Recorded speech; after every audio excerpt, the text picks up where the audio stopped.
Hi hello friends, welcome back to Karaikudi சிட்னா tasty சமையல்.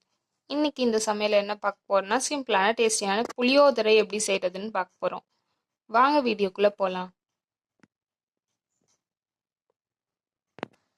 புளி காய்ச்சலுக்கு அரைக்கிறதுக்கு என்னென்ன தேவைன்னு பார்க்கலாம் வாங்க. 1 ஸ்பூன் பச்சரிசி, 1/2 ஸ்பூன் வெந்தயம், 3 வரமிளகா. அடுப்பு ஆன் பண்ணி சட்டி வச்சு அந்த சட்டி நல்லா ஹீட் ஆனோடனே பச்சரிசியும் வெந்தயத்தையும் சேர்த்துக்கோங்க. இதை நல்லா வறுத்துக்கோங்க. இதோட வரமிளகாயும் சேர்த்து சூடு வர அளவு வறுத்துக்கோங்க. இதை மிக்சி ஜார்ல மாற்றி பொடியாக அரைச்சி எடுத்துக்கோங்க. சின்ன லெமன் சைஸ் அளவு புளி, மஞ்சள், உப்பு போட்டு ஊற வச்சிருக்கு.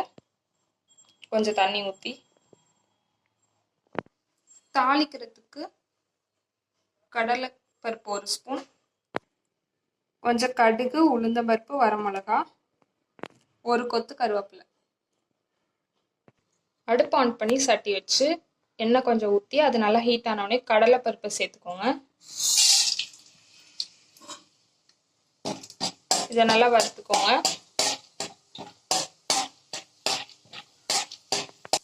கடுகு, உளுந்த பருப்பு, வரமிளகாய் இதில் சேர்த்துக்கோங்க.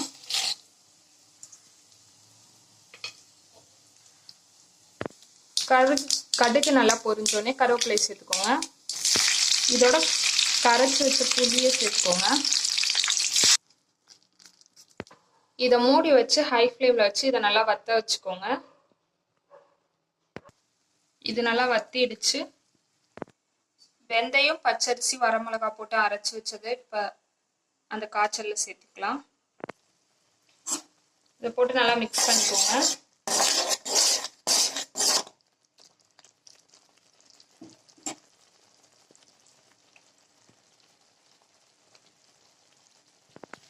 இதை மிக்ஸ் பண்ணி 2 நிமிஷம் கொதிக்க வச்சுக்கோங்க சிம்ல வச்சு.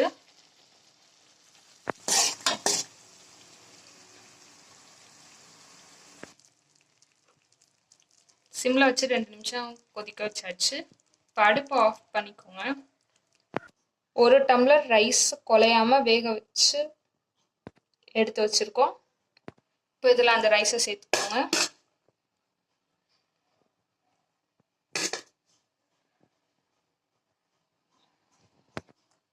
இதை நல்லா மிக்ஸ் பண்ணிக்கோங்க.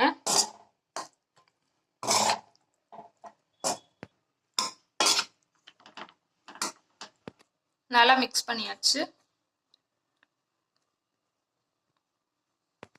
அவ்வளோதான், சிம்பிளான டேஸ்டியான புளியோதரை ரெடி. இந்த வீடியோ உங்களுக்கு பிடிச்சிருந்துச்சுன்னா லைக் பண்ணுங்க, ஷேர் பண்ணுங்க, கமெண்ட் பண்ணுங்க. மறக்காம சப்ஸ்கிரைப் பண்ணுங்க. பக்கத்தில் இருக்க பெல் ஐக்கானையும் கிளிக் பண்ணுங்க. அப்பதான் நாங்கள் போகிற வீடியோ உங்களுக்கு உடனே நோட்டிஃபிகேஷனாக வரும்.